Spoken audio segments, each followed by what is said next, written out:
Padre, Señor, gracias por el privilegio de predicar tu palabra con este púlpito de madera tan hermoso, este micrófono sofisticado, esta acústica, Señor. Gracias porque somos tan privilegiados en este siglo, tenemos tantas facilidades para predicar el evangelio, tenemos tantas facilidades para servirte y aún así somos perezosos, aún así estamos indispuestos a veces, aún así no entendemos la magnitud de tu gracia y de lo privilegiados que somos, Señor. Si miramos atrás pasado y vemos a nuestros hermanos predicando encima de cajas, los hermanos sentados en cajas, al aire libre, bajo techos de cine bien caliente a las 2 de la tarde, en diferentes situaciones hostiles, Dios. Y estamos aquí con un aire acondicionado, con tantos privilegios, tantos beneficios, Dios, que solo te podemos decir gracias porque no los merecemos, Dios.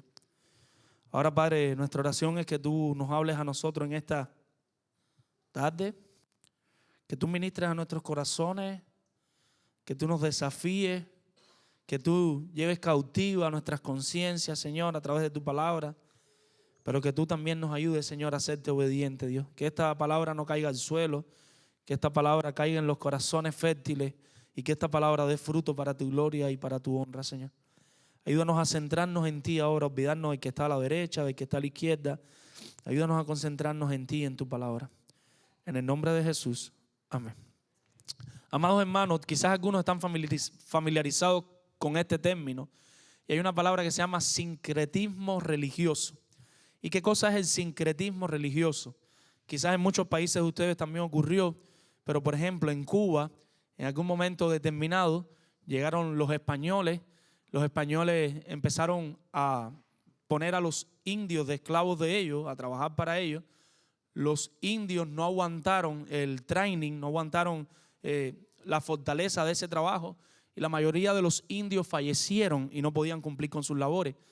¿Qué fue lo que sucedió? Empezaron a traer esclavos de África, ¿recuerdan? Y empiezan a llegar todos los esclavos estos que empezaron a traer de África y entre las cosas que ellos le pedían era que tenían que ir al culto el domingo de manera obligatoria y tenían que adorar las imágenes que ellos tenían ahí como españoles y como católicos romanos que eran los españoles. Los africanos, que no eran tontos, pero para ellos esos muñequitos no significaban nada, esas imágenes no significaban nada, ¿qué hacían? Cogían el resguardo, lo que ellos creían, el Dios que ellos creían, y lo introducían dentro de la imagen. Entonces ahora tenías un africano que aparentemente estaba adorando a la Virgen María, pero estaba adorando a sus santos. Tenías un africano que estaba aparentemente adorando a San Lázaro, pero él estaba adorando a sus santos con otro nombre, y así con los diferentes santos. Y de ahí sale este sincretismo religioso. O sea, uno cree que están adorando a esa imagen, pero en realidad están adorando otra cosa. En Cuba, como en muchos otros países, usted quizá ha oído hablar de la brujería, la santería, la hechicería en Venezuela, posiblemente en Colombia. Y en el caso de países que no han estado expuestos tanto a la cultura haitiana como a la cultura africana, pasa algo similar, pero con los indios. En estos días estábamos hablando con unos hermanos y los indios hicieron algo similar. Los obligaban a ir a la iglesia católica, los tenían de esclavos y con otro nombre, pero le introducían también un nombre y lo adoraban. ¿A dónde quiero llegar? Los que conocen este sincretismo religioso, la santería, como muchos la conocen, con toda su rama que tiene, saben que estas personas son bien devotas. Estas personas son capaces desde las 7 de la mañana empezar a tocar tambores y empiezan a afinarlo y a tocarlo y empiezan a llegar la gente al mediodía y empiezan una fiesta todo el día. A las 6, 7 de la tarde se ponen sus disfraces, sus trajes que representan cada santidad y empiezan a cantar y a adorar a sus dioses.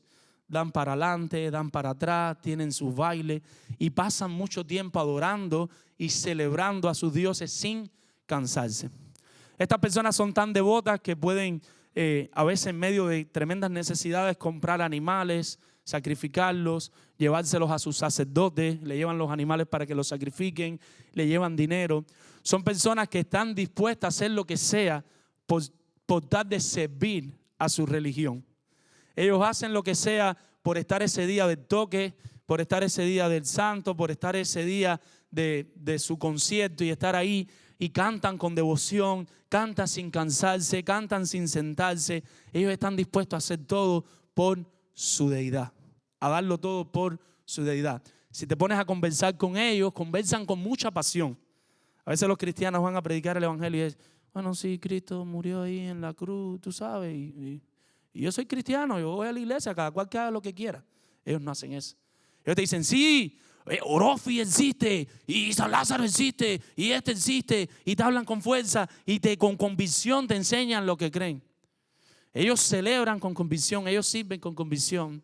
Y a donde quiero llegar es que a veces el pueblo cristiano, que tiene un gran Dios, que tiene un gran Salvador, a veces ni alaba con convicción, ni sirve con convicción, ni da su vida completamente a su Dios con convicción.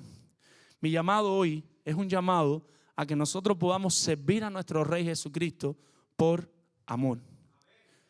Gloria a Dios. Ninguno de estos ídolos ha hecho nada por estas personas, a no ser enredarlos más y enredarlos más. Cristo lo hizo todo por nosotros, muriendo en la cruz del Calvario por nuestros pecados. Nosotros tenemos el mayor Dios del mundo, nosotros tenemos el mayor de los espíritus, nosotros tenemos el Espíritu Santo y nosotros tenemos a Cristo. Nosotros estamos completos en Cristo. Si Dios nos salvó, la respuesta natural de nosotros debería ser servir a nuestro Dios por amor. Le he puesto por título a este mensaje, el amor se expresa en servicio. El amor se expresa en servicio. En muchas ocasiones nosotros le decimos a nuestras esposas, te amo, mi amor. Pero literalmente no movemos un caldero por amor a nuestras esposas.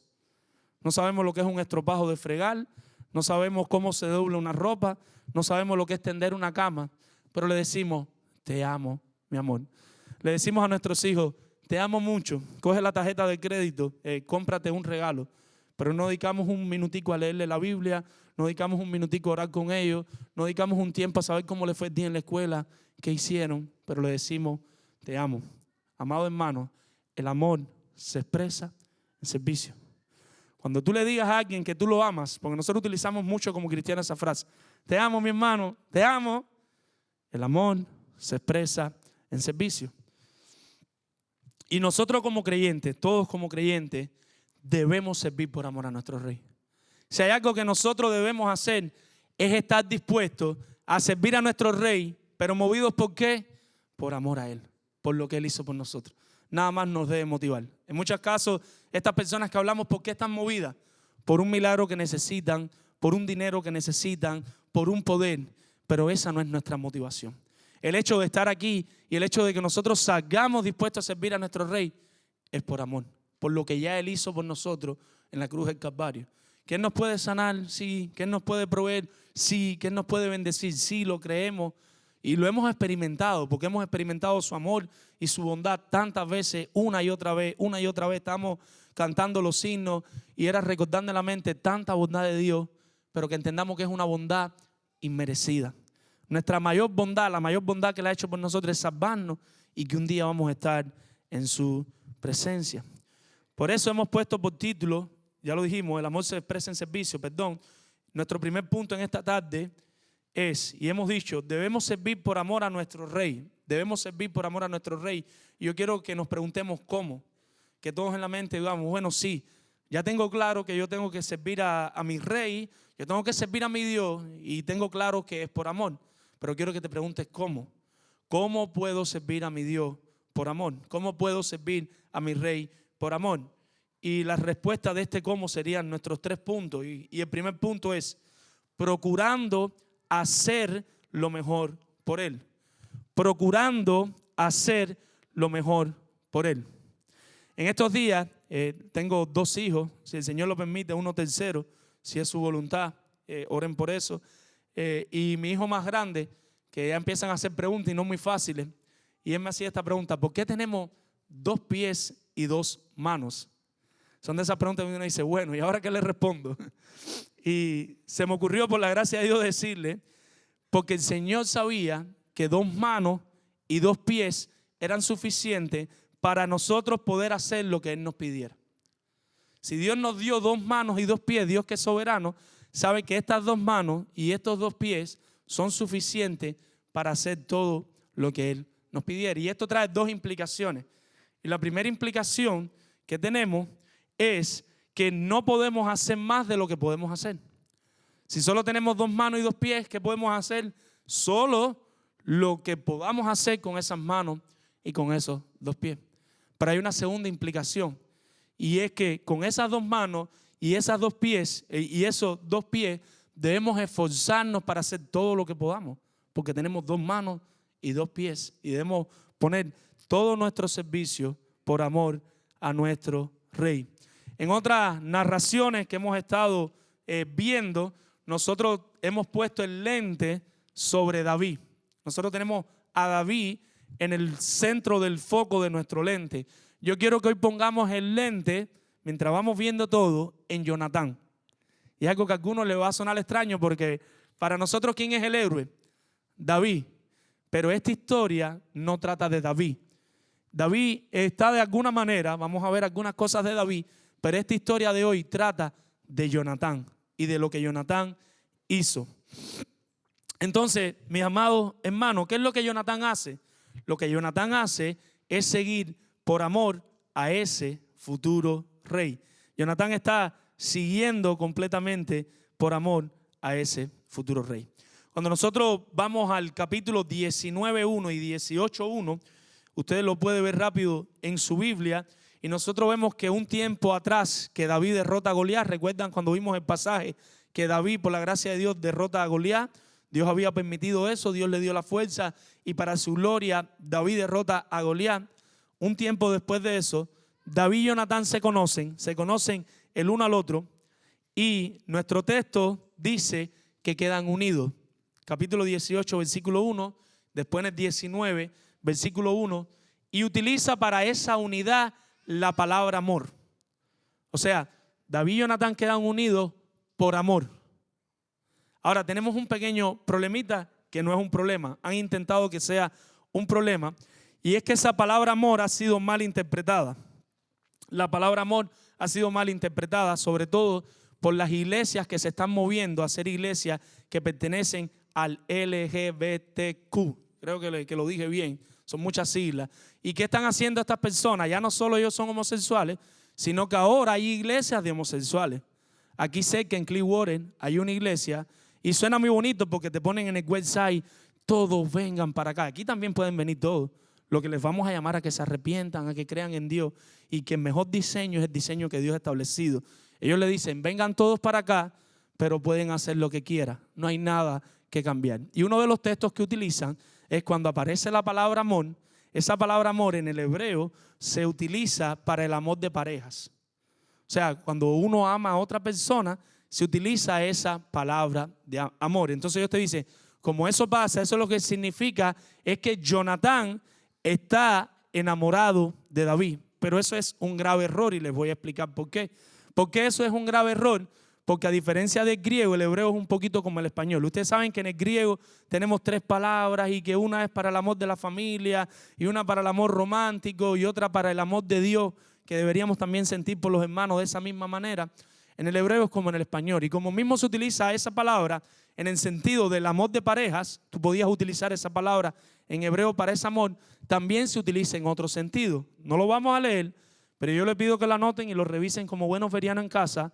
Levíticos 19:18. Y entre las cosas que dice es, amarás a tu prójimo. ¿Y qué palabra utiliza? La misma palabra. Y no es que te vas a enamorar y te vas a ser esposo y esposa de cada uno de tus prójimos. Imaginen que eso no cabe en ninguna cabeza. Levíticos 19:34. Amarás al extranjero. El que venga de afuera, ámalo. Las personas que vienen aquí a la iglesia, la palabra de Dios nos enseña que vienen de otros países, que no debemos ser una iglesia cerrada, que debemos abrirnos y amar a los extranjeros, los que son de un país diferente al de nosotros. Primera de Reyes, capítulo 5, verso 1, por último. No quiero quedarme aquí, pero quiero que quede claro el argumento por todo lo que se está cocinando, y me gustaría que la iglesia abra los ojos. Primera de Reyes 5:1 te habla de Irán, el rey de Tiro, y te dice que Irán, el rey de Tiro, siempre había amado a David. ¿Irán también es homosexual? No, no, no. Lo que pasa era que él sentía gran afecto y gran aprecio por David. David era una persona que había impactado su corazón, al punto tal que cuando David muere, le dice a Salomón, ¿en qué te puedo ayudar?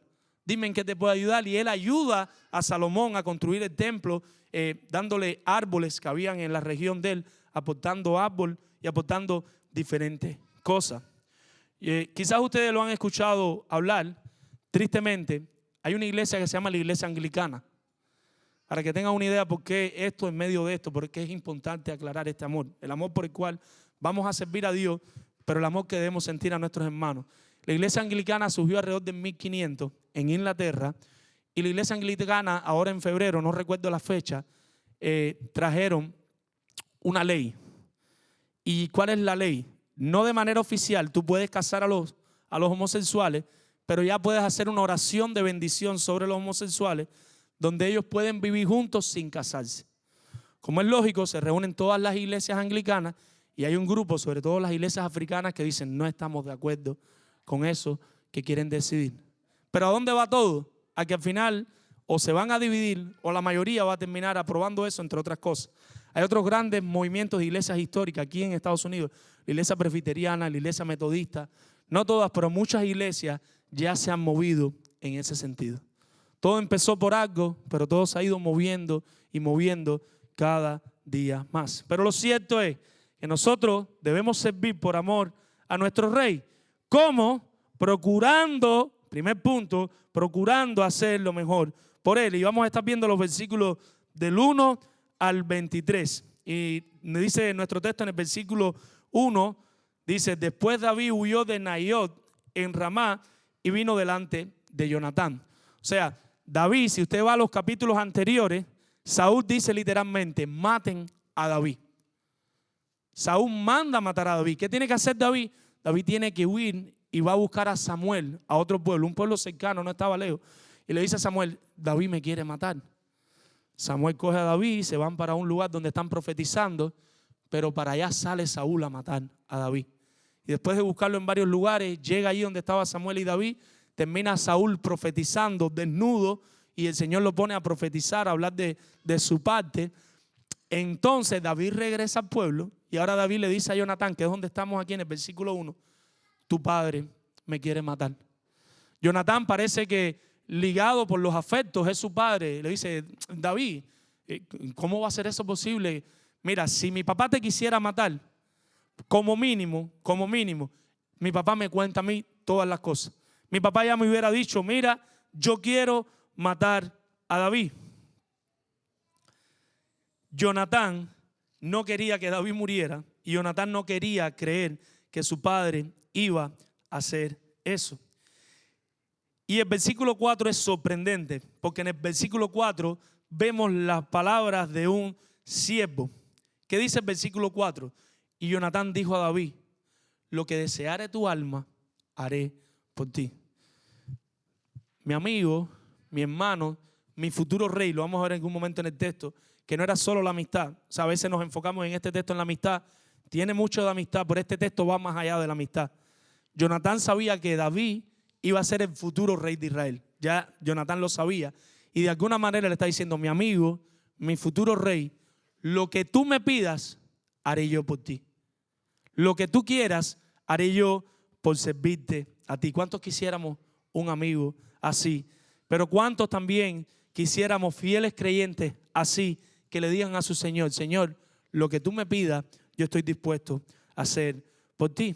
Y a partir del versículo 5 al versículo 7 empieza a relatar su plan. Y el plan era, cuando llegaba la luna nueva, a principio del mes, los primeros meses que había luna nueva, había alrededor de 3 días, donde las familias se sentaban juntas a celebrar, se sentaban en la mesa. ¿Y qué estaba esperando Saúl? Que David viniera a sentarse en la mesa a estar en esa celebración, que pudiera participar de esa celebración para en ese momento matarlo.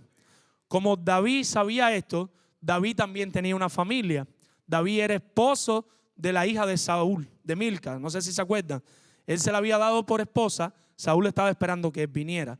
Ahora, ¿qué hace David? Le dice a Jonatán, mira, dile a tu papá que yo voy a ir a donde está mi familia. Si tu papá pregunta por mí, le dices que yo voy a ir a donde está mi familia a celebrar, vamos a observar su reacción. Si él reacciona bien, no hay problema, él no me quiere matar. Pero si tu papá se sulfata, no sé si conocen lo que es eso, si tu papá cae en estado de ebullición y sale esa ira que tú sabes, Jonathan, y yo también, que tiene tu papá, como uno dice, no busques al caballo, no te metas en las patas del caballo, entonces nos vamos a dar cuenta que tu papá de verdad quiere matar. Y ese era el plan que ellos tenían entre ellos. Y en el versículo 8, lo vamos a leer porque es muy importante, y ahí lo que hace Jonatán es que recuerde el pacto que hay entre ellos. Recuerde el pacto que existe entre ellos. Y un pacto no es más que una conducta requerida en una relación mutua de deberes y derechos. O sea, cuando tú haces un pacto con alguien, tú tienes deberes con esa persona, pero también tienes derechos. Un poco cuando uno se hace miembro de la iglesia, uno tiene derechos, pero también tiene deberes, lo que a nosotros nos gusta llamar compromiso. O sea, tú hacerte miembro de una iglesia, tú tienes un compromiso por encima de cualquier otro ministerio paraeclesiástico, por encima de los predicadores de YouTube que te gustan, por encima de cualquier cosa. Tu primer compromiso es servir a tu iglesia local, es comprometerte con tu iglesia local. Y eso es lo que se espera de un miembro de Palabra de Vida. Y dice el texto, versículo 8, harás pues misericordia con tu siervo, ya que has hecho entrar a tu siervo en pacto con ¿quién? Note bien, de Jehová contigo. Todo el tiempo, aparte de la amistad, Jonatán aquí tiene presente a Dios, y Jonatán tiene a Dios en este asunto espiritual. Y si hay maldad en mí, mátame tú, pues no hay necesidad de llevarme hasta tu padre. Este es David, que está hablando aquí, perdón. Y David tiene presente a Dios y él prefiere, si yo soy un mentiroso, porque David está siendo sincero, David era inocente, él sabía que era inocente, ahora él le dice a su amigo, si yo soy una persona que está haciendo algo mal, pues mátame tú mismo, no hay necesidad de que tú me lleves a donde está mi padre. Versículo 9, y entonces Jonatán recuerda su fidelidad hacia David. Jonatán le dijo, nunca tal te suceda, antes bien, si yo supiera que mi padre ha determinado maldad contra ti, no te lo avisaría yo. Y en el versículo 10, David quiere saber cómo se entera si Saúl está enojado. Y dice el versículo 10, dijo entonces David a Jonatán, ¿quién me dará aviso si tu padre respondiera ásperamente? Y a partir del versículo 11 a 13, del 11 al 13, lo que tenemos es a Jonatán contándole cuál era su plan. Si mi padre quiere matarte, yo te lo hago saber. Y entonces confirma su reconocimiento a David como rey. Vamos al versículo 13. Pero si mi padre intentara hacerte mal, Jehová haga así a Jonatán, y aún le añada, si no te lo hiciera saber. O sea, si mi papá te va a hacer algo malo, que me pase eso a mí también, si yo no te lo hago saber. Y escucha lo que le dice, y te enviaré para que vayas en paz. Y dice ahora, y esté Jehová contigo, esté Jehová en tu reinado, como estuvo con mi padre. Él sabe que el próximo rey que va a haber en Israel va a ser el rey David. Aun cuando su padre era el rey, él tenía conocimiento de que David era el próximo rey. Versículos del 14 al 17, le recuerda sus derechos del pacto y ahí le pide, manténme la descendencia. Como él sabía que en algún momento iba a salir David el rey, ¿qué es lo que siempre pasa cuando viene un rey nuevo? Generalmente la otra familia queda exterminada.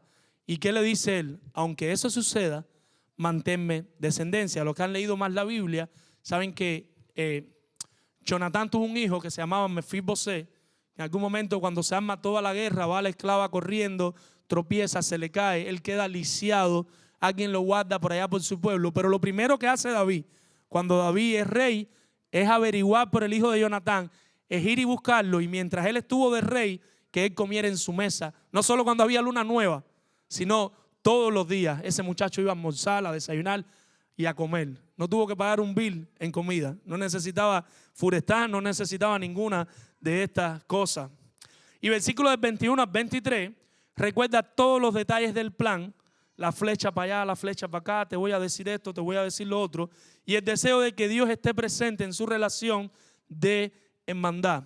Ahora Jonatán tiene presente a Dios. O sea, ahorita David tenía presente a Dios. Dios está mirando esto. Vamos al versículo 23. Y mira cómo lo dice Jonatán.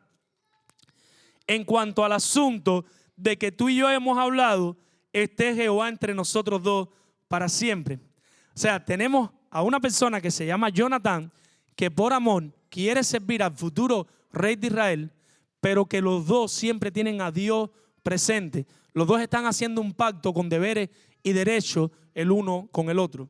A pesar de la amistad, porque no podemos negar que había una amistad, se amaban como buenos amigos. Se amaban como tú y yo deseamos tener un amigo que nos ame y al cual amar. Se amaban como uno quiere tener un amigo con el cual uno no tenga que cambiar el tono de voz o no tenga que pensar, no, si digo esta palabra y me equivoco y lo malinterpreta. No sé, usted no habla así con su amigo, ¿no? O el amigo uno se sienta y le dice, cha. Y si es un buen amigo, te va a decirle, mira, estás mal, esto está mal, pero él es tu amigo. Tú no tienes que aparentar nada, tú no tienes que crear una figura, no tienes que crear un personaje, pero no nos desenfoquemos.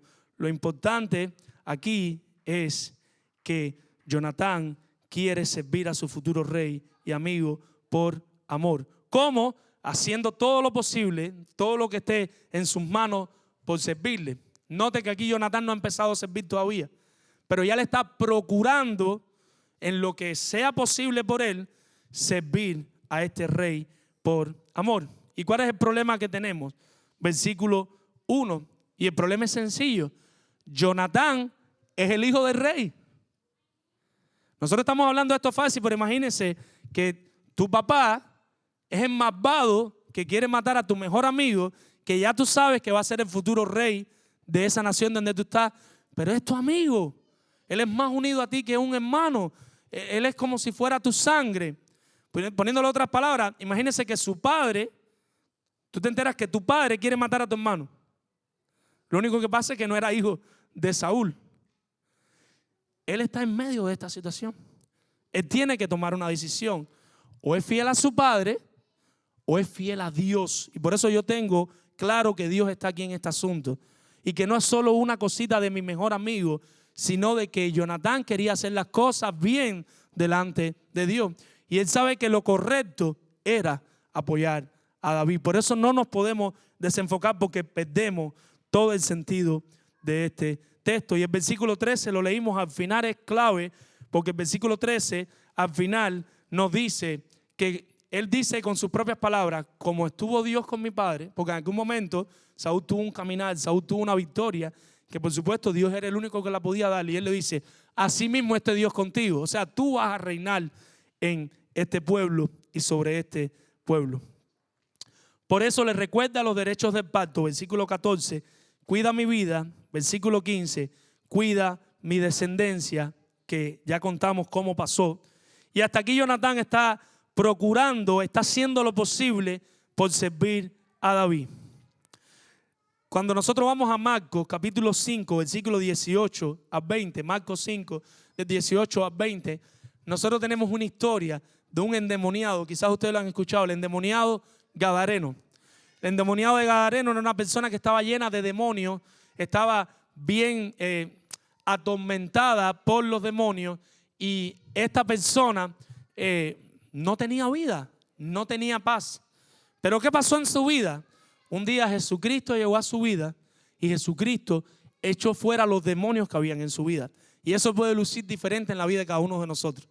Quizás hay alguna visita aquí que nos acompaña que tiene no demonios literales, pero está luchando con sus propias pruebas, con sus propios problemas. Y quizás hay algunos que ya los pasaron y Jesucristo llegó a tu vida. Y cuando Jesucristo llegó a tu vida, Jesucristo, como en el caso del endemoniado de Gadareno, Jesucristo cambió tu vida. ¿Qué fue lo que hizo el endemoniado de Gadareno? Automáticamente le dijo a Jesucristo, me voy contigo. ¿Qué le estaba diciendo? Yo te quiero servir. Tú me acabas de salvar a mí. Yo no tenía vida. Lo menos que yo puedo hacer por ti es que yo te quiero servir completamente. Yo quiero rendir mi vida a ti. ¿Qué le dijo Jesucristo? Mira, no te vayas conmigo. Ves a dónde está tu familia, me imagino, porque va a ser más efectivo. Las personas lo vieron en el estado que él estaba viviendo, en un cementerio, rayándose. No tenía vida ese hombre. Todo el mundo estaba claro que el hombre estaba endemoniado. Ahora las personas lo ven diferente y las personas están asombradas. Me imagino, la Biblia no lo dice, cuánto efecto cuando ese hombre llegó con ese cambio de vida al pueblo donde él vivía. Pero el punto es que una vida transformada anhela servir a su rey. Si usted ha sido verdaderamente transformado, su mayor deseo debe ser servir a Dios. No hay nada que nosotros anhelemos más. Jonatán amaba a David y Jonatán quería servirle, y ese debe ser nuestro propio deseo. Para nosotros debería ser un privilegio servir a Cristo, nuestro mayor amigo y rey de nuestras vidas. Para nosotros debería ser un privilegio servir a Cristo. Si Dios nos salvó, no debería haber nada más importante para nosotros que decirle al Señor: Señor, heme aquí, envíame a mí. ¿Qué quieres que haga por ti? No había nadie como el mismo Cristo que siempre estuviera dispuesto a servir. Si nosotros apuntamos a Cristo, el mayor ejemplo de servicio que hay en la Biblia, ¿quién es? Cristo mismo. Y nosotros vemos a Cristo todo el tiempo sirviendo. Cuando venían los enfermos, oraba por ellos y los sanaba. Cuando venían los endemoniados, oraba por ellos y los demonios se iban. Pero cuando sus discípulos estaban ahí, se arrodilló y le lavó los pies a todos sus discípulos. Lo vimos en una ocasión. Cuando los discípulos, Él resucitó y se fueron a pescar, ahí estaba Cristo preparándoles el desayuno. ¿Cuántos de nosotros estaríamos dispuestos a prepararle un desayuno a un hermano? Sobre todo si usted es el director de la escuela dominical, o el líder de alabanza, o el que está al frente de las finanzas, o qué sé yo, cualquier título, el que está al frente del audio. Normalmente los cargos a nosotros se nos suben a la cabeza y se nos olvida que nosotros, ¿qué somos? Siervos. Hay una frase un poco jocosa que dice: el que sirve, sirve, y el que no, no sirve. Ustedes la terminaron. Mis hermanos, nuestro mayor anhelo debería ser servir como Cristo. Cristo es el siervo sufriente que siempre sirvió a su Señor. Cristo siempre estaba dispuesto a servir a su Dios. Jesús era un siervo que procuraba servir. El mayor y mejor servicio de Jesucristo, ¿saben cuál fue? Morir en la cruz por nuestros pecados. Cuando Cristo va a la cruz y Cristo se entrega por nuestros pecados, Él lo hace porque Él está sirviendo a su Dios. Ese era un servicio que Él le estaba dando a Dios para que nosotros hoy pudiéramos ser salvos. Jonatán procuraba servir a un rey inocente. El deseo de Jonatán era que él quería servir a un rey inocente. Cristo, cuando nos salva, está sirviendo a pecadores culpables, porque ni usted ni yo somos inocentes. Nosotros no somos inocentes. Visita que me acompaña. Tú eres el pecador al cual Él quiere servir salvándote. Aunque no eres inocente, aunque estás lleno de pecado, Él murió en la cruz del Calvario por ti. ¿Qué debes hacer? Arrepiéntete y cree. Corre a Cristo. Ve delante de Él y confiésale tus pecados y pídele que te perdone. Arrepiéntete de ellos, querido amigo, y disfruta de la compañía del mejor siervo del universo. Vas a tener a Cristo sirviéndote por siempre. No hay comparación como esa. Pero hermanos que me acompañan, que ya estás convertido, que ya has creído en Cristo, que ya has entendido el Evangelio y has visto cuán gran pecador tú eres, que ya reconoces la necesidad de un Salvador que tú tienes, creíste en ese mensaje, Dios envió su Espíritu Santo a tu vida. Ahora cuando pecas te sientes mal, ya tú eres un creyente. A ti te pregunto, ¿procuras servir al Rey inocente? ¿Hay un deseo en tu corazón de servir a tu rey como Jonatán servía a David? ¿Procuras servir a tu hermano pecador como Cristo le sirvió? ¿Ven las dos conexiones? Jonatán nos apunta al servicio a Dios. Nosotros deberíamos procurar servir a Dios, pero Cristo nos apunta al servicio a nuestros hermanos pecadores. ¿Y qué significa servir a un hermano pecador? Que en muchas ocasiones van a morder la mano de la que comen pan. Que en muchas ocasiones de espalda te van a lanzar una piedra que te va a dar en la cabeza, porque son pecadores, al igual que tú. En ocasiones tú le lanzarás la piedra a ellos, pero eso no debe limitar nuestro servicio a la iglesia, porque al final a quien estamos sirviendo, ¿a quién es? Al Rey de Reyes y Señor de Señores. Mis hermanos, procuremos hacer todo lo que hagamos para nuestro Dios, mirando a la cruz. Ayer les decíamos y lo repetimos, sus pastores les van a fallar. Los hermanos de la iglesia en algún momento les van a fallar. Va a venir una conversación, va a venir un tema que no le va a gustar esa respuesta, no le va a gustar una actitud, no le va a gustar que alguien no lo llamó, que alguien no le saludó. Y eso es normal, porque todos aquí estamos en terapia intensiva. Todos aquí somos un grupo de pecadores que se está muriendo y que necesita la gracia de Cristo. Nos vamos a fallar, pero no debe ser una excusa para dejar de servirnos. Debemos servir por amor a nuestro Rey. Y preguntamos, ¿cómo debemos servir por amor a nuestro Rey? ¿Cómo? Primero que todo, lo dijimos, procurando hacer lo mejor para Él. En nuestra mente debe estar, Señor, ¿cómo te puedo servir mejor? Nosotros deberíamos tener momenticos de café, si usted toma café. Si no, no tome café por mi culpa. O tomando el refresco, o tomando el desayuno. Pero debe haber un momento en el que usted piense, ¿cómo puedo servir mejor a Dios? ¿Qué más puedo hacer por mi Señor? Mi hermano, yo espero que en tu mente esos momentos lleguen.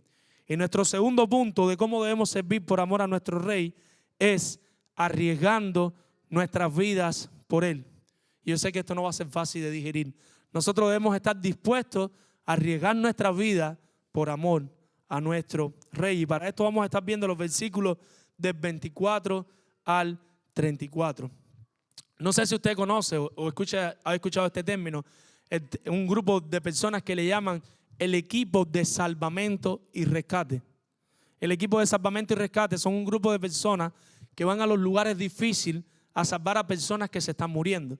Hay una destrucción, hay alguien que se está ahogando en el agua, hay alguien en un fuego, y es un equipo especial, más allá de los bomberos, que está altamente calificado para ir y arriesgar su vida por otro. Es un trabajo difícil porque en cualquier momento tú vas a perder la vida por tratar de salvar a otro. Algo así deberíamos tener en mente por arriesgar nuestras vidas por Dios. Saber que ya Él dio la vida por nosotros, ahora nosotros debemos estar dispuestos a arriesgar nuestra vida por amor a Él. Y yo sé que en este mundo moderno esto es un poco difícil. Estaremos viendo estos 10 versículos del 24 al 34. ¿Y qué fue lo que pasó? David se esconde en un campo cercano que había allí para estar cerca, para esperar que en alguna de esas 3 noches Jonatán llegara, Jonatán le avisara. Llegó el primer día de la cena y dice que Saúl, usted lo puede ir viendo en su Biblia en lo que yo voy hablando, Saúl se sentó en la mesa que él acostumbraba a sentarse, parece que pegado a la pared. Yo recuerdo que mi padre siempre me decía cuando chiquito, mi padre, y como la mayoría de ustedes quizás, uno viene de un contexto de problemas donde hay discusiones, y cuando llegamos a un lugar de comer, él me decía, siempre siéntate de espalda a la pared, porque como padre tú tienes que velar a tu familia, y si pasa algo, al tú estar de espalda a la pared y de frente a lo que está pasando, tú puedes actuar rápido. Yo tengo en la mente, quizás el rey Saúl estaba de espalda a la pared por algo similar. De donde él estaba, él podía ver a todos y él podía ver cualquier cosa que pasara. En algún momento viene este rey y su hijo, como reverencia, se para. En algún momento su mano derecha se sienta y ya están todos en la mesa, pero él ve que David no está. ¿Qué pasa por su mente? Imagínense esto. Lo que pasa por su mente es quizás David pecó y se está purificando. Lo que hay en su mente es David es un pecador y él era el que quería matar a David. Pero en su mente está el pecador, ¿quién es? David, se está purificando. En su mente vamos a darle un chance por esta noche. Pero una persona que, como Saúl, llega el segundo día y tampoco ve a David. Y cuando no ve a David ya él no aguanta más. Y le pregunta a Jonatán, ¿y dónde está David? El buen amigo Jonatán, que amaba a su futuro rey, que amaba a su amigo, empieza a hacer todo lo planeado y le dice, mira, su hermano le pidió que viniera, él fue para Belén, él fue para casa de su familia, está celebrando allá, pero ya Saúl no aguanta más y Saúl le lanza una ofensa y le dice, hijo de la perversa. Eso no significaba que la madre de Jonatán fuera una pecadora, sino más bien es una ofensa. En aquella cultura, como en la cultura de muchos de nosotros, ofenderte a la madre era algo en ocasiones que dolía más que un golpe. O sea, decirte, eres un hijo de cualquier cosa que dañara a tu madre, era una ofensa terrible. Y él le lanza esa ofensa a su propio hijo y le dice, hijo de la perversa. Y acto seguido coge la lanza y se la tira para matar a su propio hijo. Él está completamente indignado. Tantas ganas tenía Saúl de matar a David que fue capaz de intentar matar a su propio hijo en un momento de ira. Amados hermanos, una nota al pie de página: cuídense de la ira, cuídense de la ira. Todos aquí nos airamos posiblemente.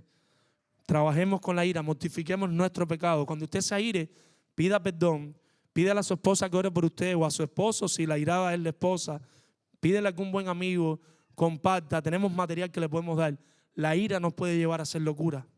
La ira nos puede llevar a hacer mucho mal. Cuidémonos de la ira. Jonatán, ahora sí le queda claro. Wow, de verdad, mi padre quiere matar a David. Mi padre quiere matar a David. Me imagino el corazón de Jonatán cómo está en ese momento, porque él no, aunque lo podía ver, como que lo veía venir, pero él no quería creerlo. Se levanta de la mesa y se va sin comer. No prueba bocado ese día. ¿Y qué es lo que pasa? ¿Cuál es la situación que tenemos aquí? Versículo 30 nos va a decir la situación de esta porción de las Escrituras. Entonces se encendió la ira de Saúl contra Jonatán y le dijo: hijo de la perversa y rebelde, ¿acaso no sé yo que tú has elegido al hijo de Isaí para confusión tuya y para confusión de la vergüenza de tu madre? La situación que tenemos aquí es que Saúl muestra de verdad que él lo que quería era matar a David. Ya no hay tintas a medias. ¿Y por qué sucede todo esto? Cuando usted va al contexto, capítulo 18, versículo 6, David había vencido a Goliat, David está sirviendo a Saúl y ahora vienen de la guerra, vienen a caballo y las doncellas del pueblo, muy cantoras ellas, muy buenas ellas, empiezan a cantar y dicen: porque Saúl mató a sus miles. Y ya Saúl se está enderezando en el caballo. Maté a miles. Pero después dicen: y David a sus 10,000. Un golpe en el orgullo de Saúl. Y todo lo que tiene Saúl es un ataque de celo, un ataque de envidia por lo que esas personas habían cantado y por lo que estaba en el corazón del pueblo. Recuerden que Saúl era el rey escogido por los hombres, pero David era el rey escogido por Dios. Las personas estaban viendo a David como su rey y esto a Saúl no le gusta. ¿Y qué pasa en el mismo contexto? Antes de llegar al capítulo 20, en 2 ocasiones le tira 2 lanzas a David para matarlo. Parece que Saúl no tenía mucha puntería, porque nunca le dio a David y tampoco le dio a Jonatán. En el 19:1, Saúl le pide a Jonatán, capítulo 19, verso 1, Saúl le pide a Jonatán y a sus siervos que maten a David. Y durante todo el capítulo 19, que ya lo hablamos, ¿qué estaba haciendo él? Intentando perseguir y matar a David. Ahora, ¿qué tenemos? Ahora aquí tenemos a Jonatán arriesgando su vida por amor a su amado amigo y futuro rey. Jonatán está ahí en medio de esa escena, en medio de ese lugar, arriesgando todo lo que él tenía. Al estar en la cena, justificando a David como mínimo, Jonatán podía perder su herencia. Imagínense que su padre le dijera: pero tú estás ayudando a David, te quedaste sin herencia, ya tú no vas a ser el próximo rey de Israel, todas mis riquezas no van a ser tuyas.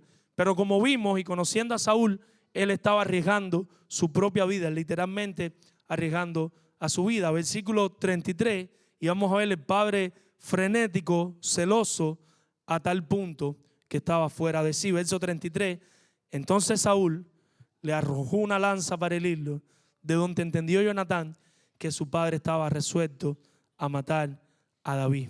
Amado hermano,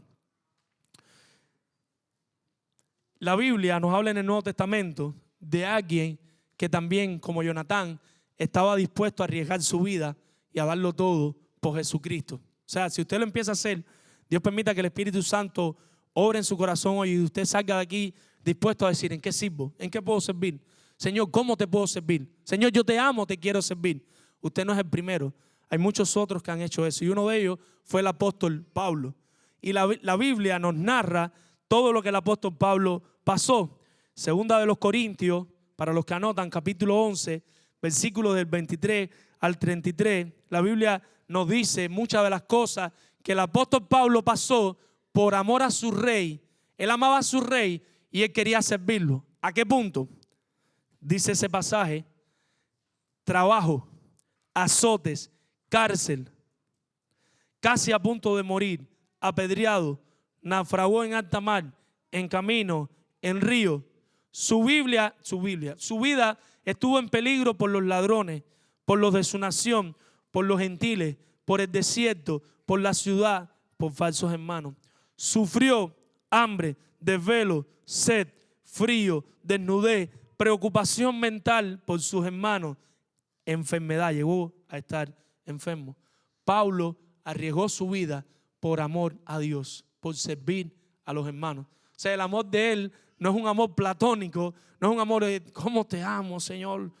Aleluya, Señor, yo te amo mucho y ya. No, es ¿cómo te amo, Señor? Pero el amor, ¿cómo se expresaba? Por amor a sus hermanos, llevándoles el evangelio, queriendo enseñarles con claridad el evangelio, queriendo que ellos tuvieran claro el evangelio, levantando otros pastores, animando a las personas a creer en Cristo. Así se mostraba ese amor por Dios. Amado hermano, Jonatán intercede por David a justificarlo ante su padre, arriesgando su vida. Jonatán, ¿qué hace? Jonatán intercede por David ante su padre, ante Saúl, arriesgando su vida. Y quiere decir esto, que le podía costar la vida el ir delante de su padre. Mi amado hermano, Cristo intercedió por nosotros y nos justificó ante su Padre dando su vida. Cristo intercedió completamente por nosotros yendo ante su Padre, pero Cristo dio su vida. Jonatán no dio su vida, él sacrificó su vida, pero Cristo sí dio su vida de manera completa. Jonatán se quitó para que la lanza no le diera.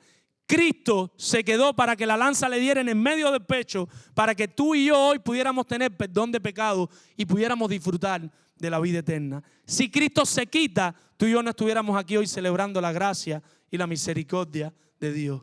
Por eso necesitamos a Cristo y por eso lo menos que podemos hacer es servir a nuestro Dios por amor.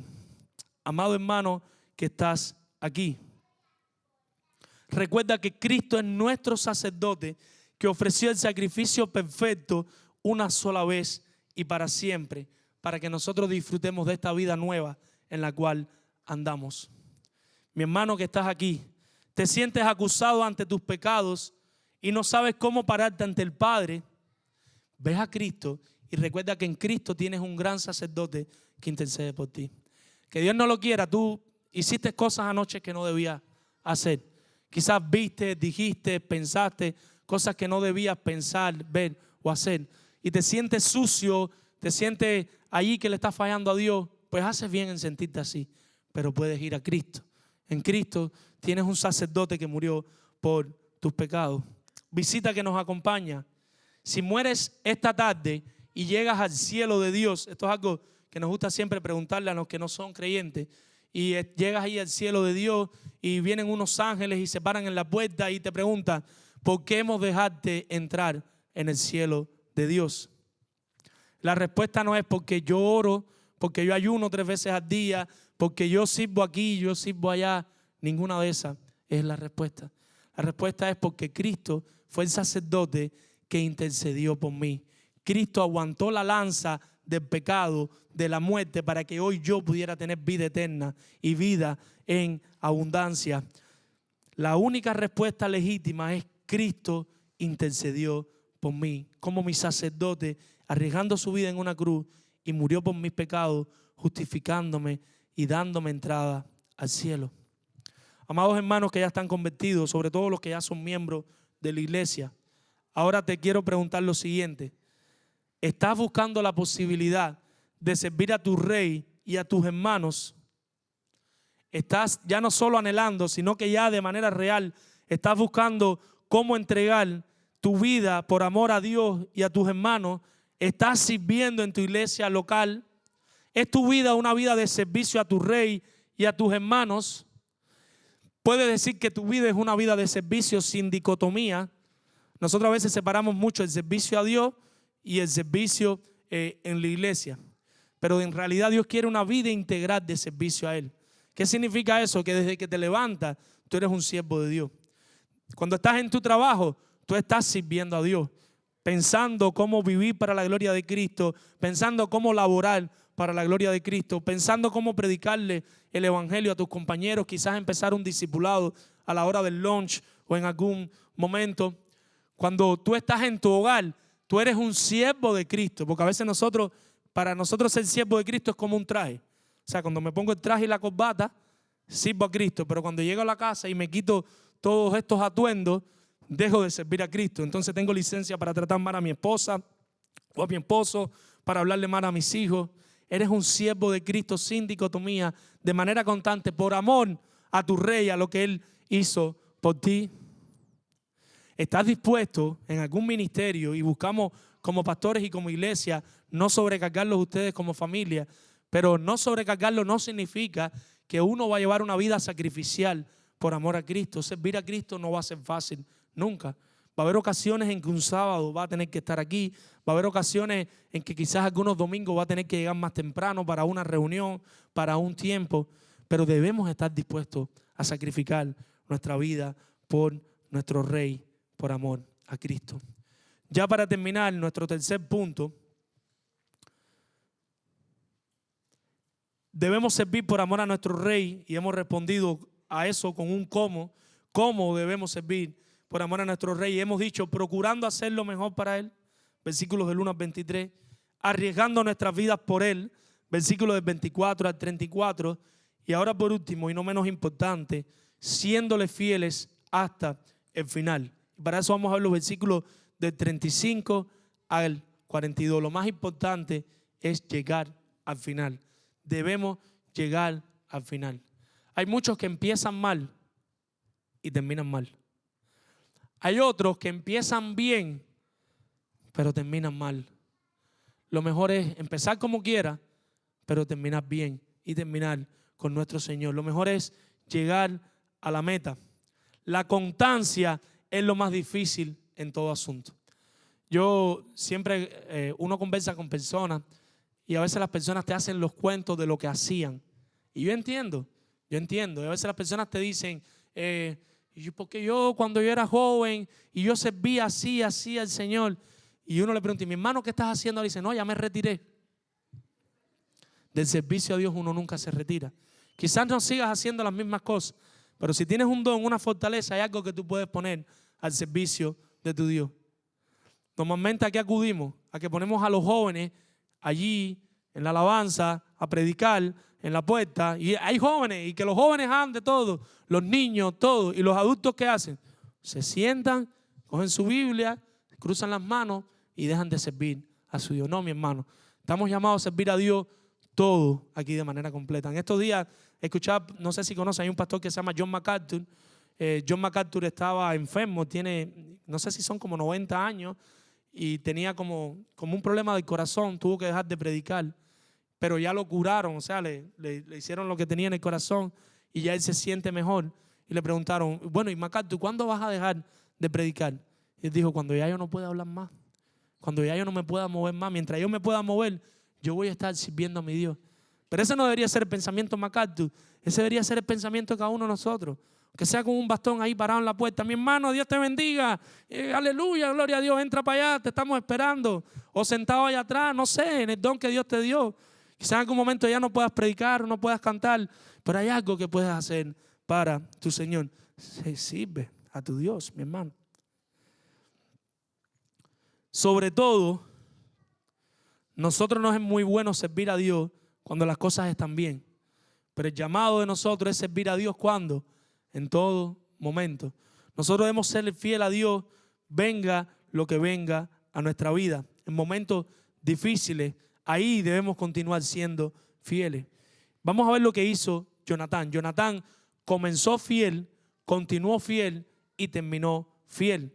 Comenzó fiel procurando hacer lo mejor para David. Continuó fiel arriesgando su vida por llevar adelante el plan de su amigo al que él quería servir. Pero llegó el momento que David se imaginaba, pero que Jonatán no desearía que hubiera pasado, y es cuando su padre muestra que de verdad él quería matar a David. Ahora Jonatán tiene que decidir si le va a ser fiel a su padre o le va a ser fiel a su amigo que está en un bosque, en un monte, esperando que él venga a avisarle si su padre lo quiere matar o no, al futuro rey de la nación. Y Jonatán escoge ser fiel hasta el final. Ojalá esa sea la decisión mía y tuya hoy. Que nosotros escojamos serle fiel a nuestro Dios hasta el final. Y ahí vemos los versículos del 35 al 42 para terminar. Y vemos cómo Jonatán sale con un pequeño, parece para no levantar sospecha. No se va solo, se lleva un niño, quizás tenía 10 años este niño, que no iba a entender todo este monólogo de tira la flecha y tira la flecha más lejos y ves para adelante y ves para atrás y todo este tropel que ellos forman aquí, que era la manera de comunicarle él a David: mi padre sí te quiere matar. Entonces sale con un niño lo acompaña. David sabe que son 3 días las actividades, pero no sabe en qué momento Jonatán va a llegar. Él está escondido y Jonatán llega el segundo día. O sea, el segundo día todo sale mal.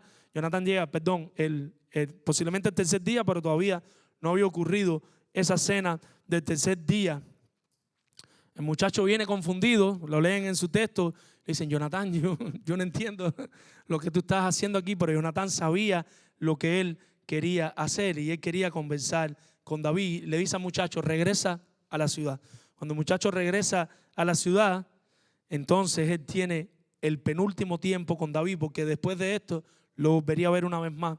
Y en este tiempo, ¿qué hace David? Dice nuestro texto que David se postra delante de él. Eso es una reverencia típica de aquel tiempo. Pero miren la humildad de David.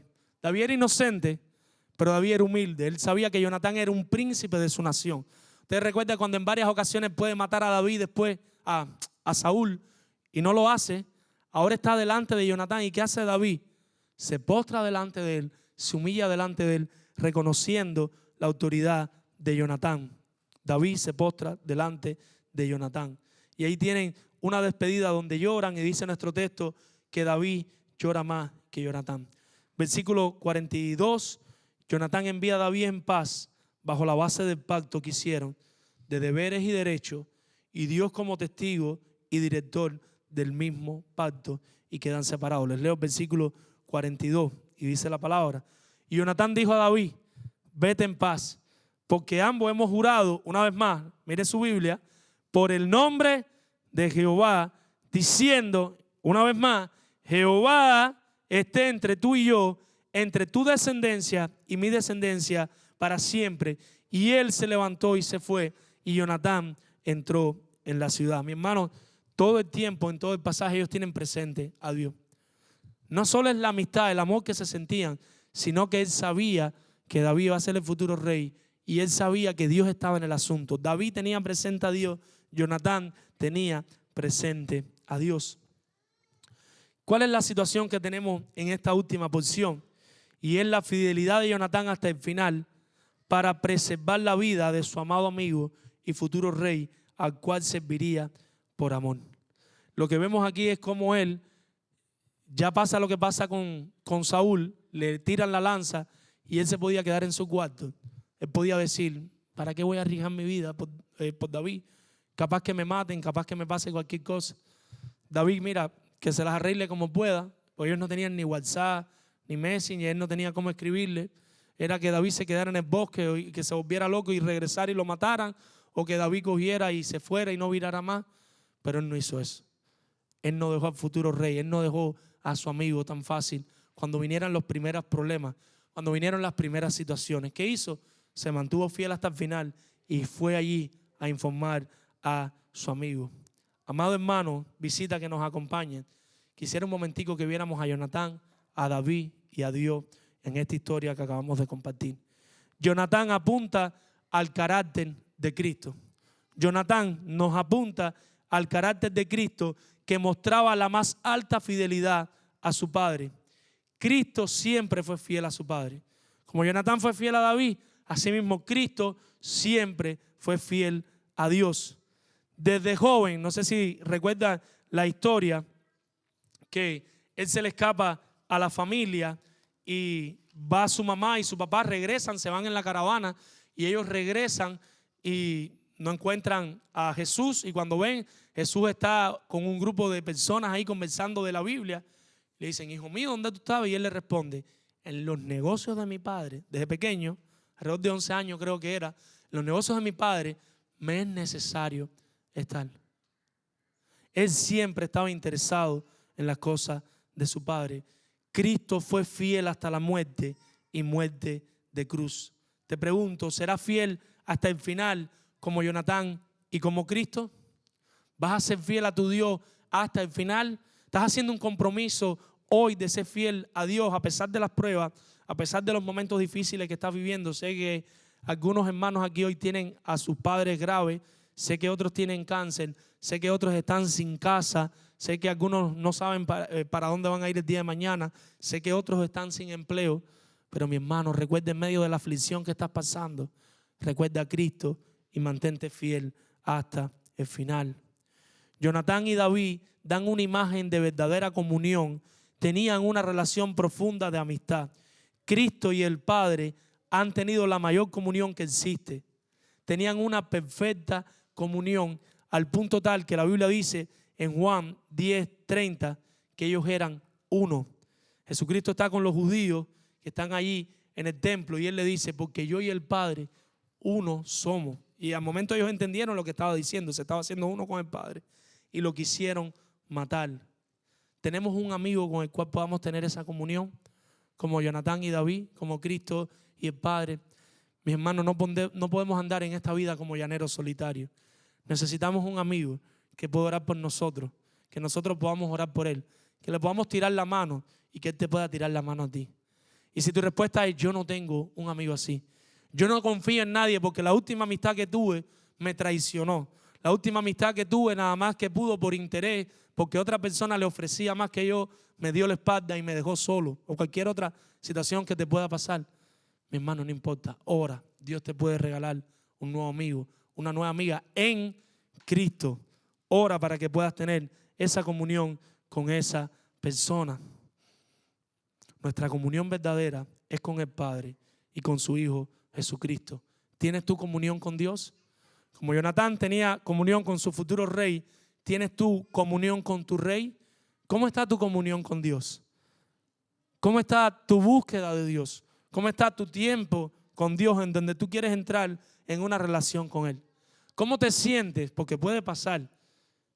Cuando pasan días, 1, 2, 3 días y no lees la Biblia, no oras. ¿No te interesa tener comunión con tu Dios al cual dice que tú lo amas? ¿Cómo luce David en esta historia? Hemos dicho que el lente debe estar sobre Jonatán, entendemos que eso es lo correcto, pero hay algo que vemos de David aquí. Y David era inocente. David nos muestra la inocencia de Cristo. Si ustedes ven, ¿qué había hecho malo David? Nada. Y sin embargo, ¿qué quería hacer Saúl? Matarlo. Así mismo pasó con Cristo. ¿Qué hizo Cristo? Nada. Dice la Biblia que Cristo vivió sin pecado. Cristo era incapaz de romper una matica. Cristo no había pecado contra su Dios. Pero ¿qué pasó? Cristo murió por nuestros pecados. Cristo tuvo que dar su vida por nuestros pecados, entregándose por nosotros. No sé si recuerdan el pasaje de Pilato, cuando Pilato está ahí con Jesucristo y está Barrabás, y Pilato estaba tratando de que las personas liberen a Cristo, pero a las personas no le importó. Le dieron la libertad a Barrabás y Cristo tuvo que morir siendo inocente. ¿A quién vas a escoger hoy? ¿Vas a escoger a Cristo o vas a escoger los placeres de este mundo? ¿Vas a escoger a Cristo o vas a escoger el éxito, la fama y todo lo que tiene tu corazón? ¿A cuenta de qué? ¿A cuenta de perder a Cristo? Sí, te creaste un canal de YouTube, eres famoso y tienes tantos likes. No estoy diciendo que no se puedan crear un canal de YouTube, pero si eso te va a llevar a alejarte de Cristo, mejor no lo hagas. Y cogiste la carrera de tus sueños y te hiciste médico, ingeniero nuclear, físico, astrónomo, pero ¿a cuenta de qué? ¿A cuenta de alejarte de Cristo? Mejor no lo hagas. Es mejor ser fiel como un pequeño campesino en medio de un establo que no estar en los lugares más grandes a espaldas de tu Dios. Escoge a Cristo. Nosotros, a diferencia de Cristo, somos culpables. Cristo era inocente, nosotros somos culpables. A los que creen en su nombre, qué ironía, los declara inocentes y tienen vida eterna. Amigo, ¿quieres participar de ese intercambio donde Dios te da lo que no mereces y Cristo recibe lo que merecemos? Cuando tú te arrepientes y crees, cuando tú vas delante de Dios y tú dices, soy un gran pecador. Este joven está aquí predicando, yo nunca había meditado en mi pecado, pero ahora yo siento, el Espíritu Santo está tocándome y yo siento que de verdad, Dios, yo te he fallado. Quizás has venido a la iglesia cuando pequeño, quizás antes había visitado una iglesia, simplemente que no te has puesto a cuenta con tu Dios y tú entiendes ahora que tú eres un gran pecador. Yo quiero que entiendas que no solo que eres un gran pecador, sino que por tu pecado, siendo tú culpable, Cristo, que era inocente, tuvo que pagar por ti. Pero por Él pagar, ahora tú puedes disfrutar de la salvación que tú no mereces. ¿Qué es lo único que tienes que hacer? Reconoce ahí donde estás que eres pecador. Reconoce que eres un vil pecador y arrepiéntete. Arrepiéntete, siéntete mal con tu pecado y cree en Cristo para salvación. Cree que Cristo de verdad murió en la cruz, que resucitó al tercer día, que está a la diestra del Padre intercediendo por nosotros. Quizás tú no lo entiendas todo. Quizás yo estoy hablando esto y es como mucho contenido para tu mente. Cuando se acabe el servicio, acércate a uno de los pastores, acércate a un hermano fiel y dile, mira, yo quiero entender un poquito más del Evangelio. Yo quiero entender un poquito más del Evangelio. Tenemos algo que se llama en la iglesia los grupos de vida. Les invitamos, únete a un grupo de vida. En mi experiencia, muchas personas no se han convertido, por lo menos completamente aquí el domingo, pero al pasar el tiempo, a sentarse a los pies de un hermano, de una hermana que les empiece a explicar el Evangelio y que ellos abren los ojos y pueden ver el Evangelio con claridad, ahí es cuando terminan convertidos.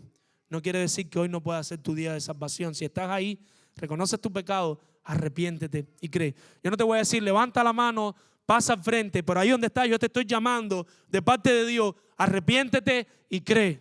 Y eso no te va a hacer menos salvo que levantar la mano o pasar al frente. Ahí donde estás ahora, arrepiéntete y cree. Reconoce tu pecado, reconoce que le has sido infiel a Dios. Pídele a Dios salvación, mi hermano, eso vale también. Yo no entiendo nada de lo que dice ese muchacho, Dios, pero si tú existes, ábreme los ojos, ayúdame a entender. Se lo puedes decir así. Yo sé que ya tú existes, ya yo llevo 5 años visitando la iglesia, pero no me puedo zafar de la borrachera, no me puedo zafar de las mujeres, no me puedo zafar de los negocios ilícitos. Ayúdame, help me, ayúdame. Sácame de esto, ya yo reconozco que esto es una pudrición, pero yo también reconozco que yo solo no me puedo alejar de esta pudrición. Ayúdame, pídeselo, arrepiéntete y cree. Corre a Él, mi amado hermano, corre a Él, visita que estás aquí y entrégale tu vida por amor y servicio a tu Rey. No hay un Rey como Él. Y por último, veamos a la persona de Dios. Si nosotros vamos a la historia de la redención, vemos cómo Dios sigue protegiendo a su Rey escogido para sus propósitos y cada vez queda más claro la culpabilidad de Saúl y el rey del pueblo. O sea, nosotros vamos a la historia de lo que, porque nosotros vemos una historia, pero recuerden que atrás de esta historia está pasando otra historia que se llama la historia de la redención, que Dios está entretejiendo con personas de carne y hueso como tú y yo. Y en medio de esa historia, Dios está confirmando cada vez más que Saúl es el rey del pueblo y Saúl es un pecador. Pero está confirmando al mismo tiempo que David es el rey escogido por Él, al que Él quiere usar para sus propios propósitos. Cada vez queda más clara la inocencia de David, el rey escogido por Dios, y Él lo preserva de las manos más impensables a través del hijo del rey. ¿Qué hace Dios? ¿Quién se va a imaginar que David va a ser salvo por el hijo de su enemigo? ¿En qué mente cabe eso? Pero Dios hace las cosas así. Dios hace las cosas que no entendemos, las cosas que no imaginamos. Nosotros no entendemos la mente de Dios. Pero Padre, ya llevo 15 días sin trabajo. Yo no entiendo, pero Dios obra de maneras que no entendemos. Y en medio de esa situación, Dios obra a través de su historia preservando al rey. Esto solo confirma la soberanía de Dios en esta historia. Tenemos un Dios soberano. ¿Cuántos pueden decir amén? Tenemos un Dios que gobierna la creación y está en control de todas las cosas que vienen a nuestra vida. Sea lo que sea que tú estás viviendo hoy, Dios te conoce completamente por dentro y Dios te conoce completamente por fuera. Dios conoce todo tu futuro. Dios conoce tu día hoy aquí y Dios conoce la situación que tú estás pasando. A Dios no se le ha escapado nada. Asimismo, Dios protegería al verdadero Rey Jesucristo desde el principio hasta el final. Y cuando nosotros vemos la historia de Jesús en la Biblia, hay mucha conexión con David. Recuerden, David es un prototipo de Cristo. ¿Y qué hace Dios desde que nace Jesús? Lo manda para Egipto. ¿No se recuerdan? Lo querían matar, pero ¿qué hizo Dios? Lo preserva, ves para Egipto. Cuando ya podía regresar, iban a regresar a un pueblo, le dijo, no, aquí no, vayan para Nazaret, para Galilea, vayan para allá, para otro pueblo, porque aquí corren riesgo. Y así lo estuvo preservando hasta que llegó el momento, hasta que llegó la hora que él tenía preparada, porque Dios tiene un propósito con cada cosa que pasa. Yo recuerdo un profesor de teología que yo tenía y él decía, Reinaldo, él decía que Dios tiene un propósito con cada uno de nosotros. Esa es la buena noticia. La mala es que al momento que Él cumple su propósito, Él nos va a llevar a su presencia. O sea, Él entiende la muerte del creyente así. Dios tiene vivo a los creyentes hasta que Dios cumple completamente. No es que ahora Él no está cumpliendo un propósito, pero cuando ya Él cumple completamente el propósito que tenía en tu vida, no es que te desecha, es que ya te lleva a su presencia. Dios tiene un propósito con la situación que tú estás pasando ahora. Y como mismo preservó a David, como mismo preservó a Jesucristo hasta que Él quiso, hasta el momento que Él quiso, Dios te va a preservar ahí en medio de esa situación por puro amor. La invitación, mi hermano, es que confíes en la soberanía de Dios. Y esto lo digo, no tengo lágrimas en mis ojos porque no las puedo producir, pero tengo lágrimas en mi corazón. Lo digo con dolor, te lo digo poniéndome en tus zapatos, poniéndome en tu lugar. No lo digo con estoicismo, no lo digo con indiferencia. Créeme, mi hermano, te estoy hablando de corazón. Sea lo que sea que estés atravesando ahora mismo, Él cuida de ti como nadie lo hará. Y Él está pendiente de ti como lo estuvo con David y como lo estuvo con Cristo. Descansa en Dios. Sea lo que sea que tú estés pasando, sigue orando, sigue, como uno dice humanamente, buscando todo lo posible, todas las cosas que pueda hacer, pero hazlo con un descanso en Dios. Descansa en Dios. Y quisiera que oremos porque Dios nos dé un corazón de siervo que le sirven por amor a lo que ya hizo en la cruz. Y que podamos servir procurando lo mejor, dispuestos a darlo todo por Él y manteniéndonos fieles hasta el final. Recordemos, ya somos salvos, pero tenemos la responsabilidad humana, moral, de mantenernos fieles. Vamos a orar. Padre, Señor, gracias por tu palabra, Señor. Gracias porque tú reinas, Señor. Padre, Señor, te damos gracias por esta iglesia aquí en Tampa, que tú nos has permitido asistir, que tú nos has permitido venir aquí a adorarte como solo tú te mereces, a escuchar tu palabra, Señor. Padre, tú nos rescataste del pecado, Señor, y nosotros a veces estamos inertes, estamos centrados en nosotros mismos y nos olvidamos de la gran bendición que fue que tú nos salvaras, Dios. Te pedimos, Dios, Señor, te suplicamos que avives en nosotros un amor grande por ti, Señor. Un amor por ti que se expresa en servicio y que tú despiertes en cada uno de nosotros un deseo de servirte en lo que podamos, en la situación que se dé. Que tengamos un corazón de siervo las 24 horas al día, consciente de que te servimos a ti, Señor. A las 12 de la noche, cuando nos levantamos a tomar un pequeño en nuestras manos, que estemos conscientes de que te servimos a ti, que lo estamos haciendo por amor a ti, Señor. En cualquier momento, en el trabajo, en la casa, con los vecinos, que estemos conscientes de que te estamos sirviendo a ti, de que somos embajadores tuyos, representantes tuyos aquí en la tierra, Señor. Ayúdanos a servirte 24/7, Señor. Ayúdanos también a servirte en la iglesia local, Señor, con pecadores que no lo merecen, con pecadores que posiblemente nos van a rechazar, pecadores que en ocasiones quizás nos traten mal. No importa, Señor, ayúdanos por amor a ti a servirles a ellos también, sabiendo que nosotros también le vamos a fallar a ellos, Señor. Pero ayúdanos sobre todo a recordar que tú tienes una historia que tú estás entretejiendo, Señor. Y es la historia de nuestras vidas, Señor. Y ayúdanos a descansar en ti, en tu soberanía, de que tú estás al control de todo lo que nos pase, Señor. Padre, te pedimos por todos nuestros hermanos, Señor, que están pasando diferentes pruebas, diferentes situaciones. Que sea usted, Señor, asistiéndolo por su pura gracia y por su puro amor. Perdona, Señor, nuestros pecados. En el nombre de Jesús. Amén.